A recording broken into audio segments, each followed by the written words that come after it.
ایک عورت کا ہاتھ ہوتا ہے.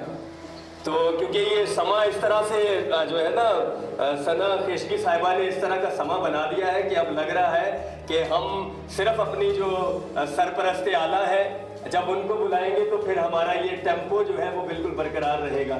تو بغیر دیر کیے ہوئے کیونکہ جو ہے ہماری جب میں نے کہا کہ ہر مرد کے پیچھے ایک عورت کا ہاتھ ہوتا ہے تو یہاں ہمارے سرپرست اعلیٰ جناب اسد سعید خان صاحب بیٹھے ہوئے ہیں جنہوں نے زندگی کے تمام تر جو میرا خیال ہے کہ جو سفر گزارے ہیں وہ میرا خیال ہے کہ اپنی اولاد اور بیوی کو جو ہے وہ تھوڑا سا دور رکھ کر اور لوگوں کے لیے اور قوم کے لیے اور نسل انسانیت کے لیے ہمیشہ کام کیا.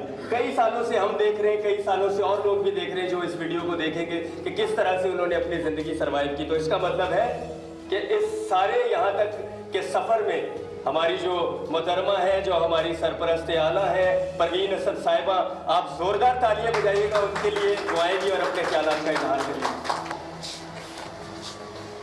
اعوذ باللہ من الشیطان الرجیم, بسم اللہ الرحمن الرحیم.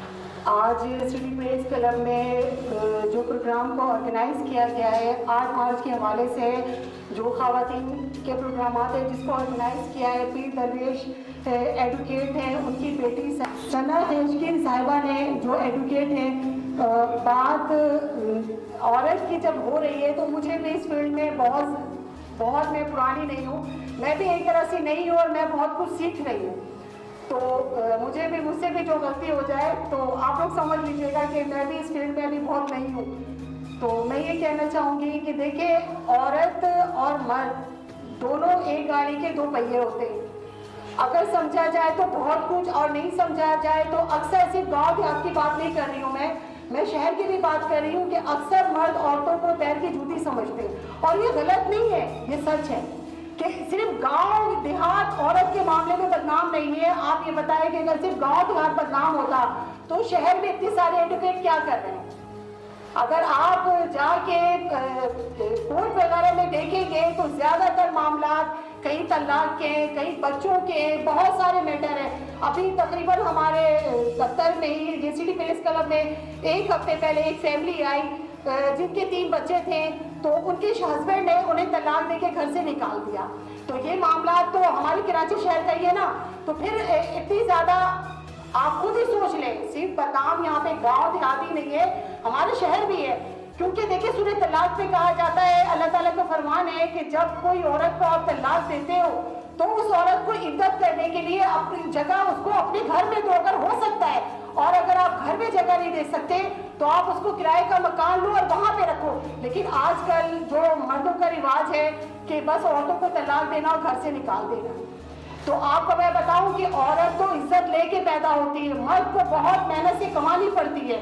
اور سب سے بڑی بات یہ ہے کہ جب ہمارے پیارے نبی حضرت محمد مصطفیٰ صلی اللہ علیہ وسلم جو زندگی ان کی دی ہوئی ہمارے پاس ایک امانت ہے, ہمیں اللہ نے پیدا کیا, ہمیں دوبارہ زندگی کس نے دی, ہمارے پیارے نبی نے.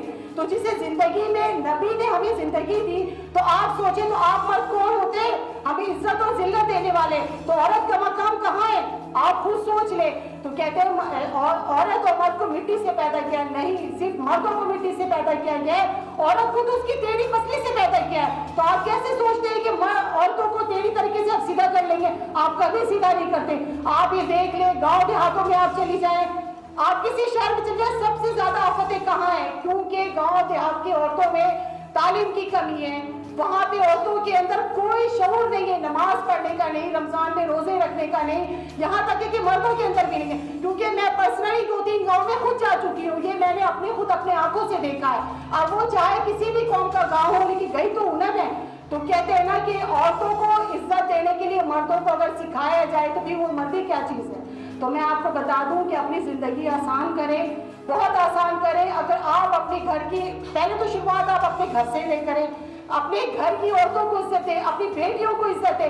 آپ پھر کیسے محسوس کر سکتے ہیں کہ جب آپ اپنے گھر کے ماں بہنوں کو عزت نہیں دے رہے, بیوی کو عزت نہیں دے رہے, تو آپ باہر کس طرح سے توقع رکھتے ہیں کہ آپ کی بیوی کو کوئی عزت دے گا؟ کوئی بھی آپ کی بیوی کو عزت نہیں دے گا, یہ آپ کے ہاتھ ہے.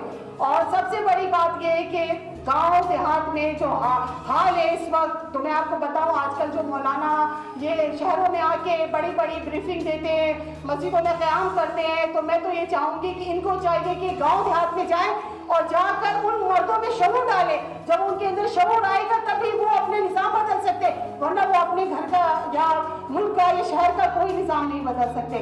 کیونکہ عورت کو عزت اللہ نے دی ہے، اور جس کو اللہ عزت دیتا ہے اس کو اگر آپ ذلت دیں گے نا تو وہ قوم کا یہ حال ہوگا جو حال ہو رہا ہے.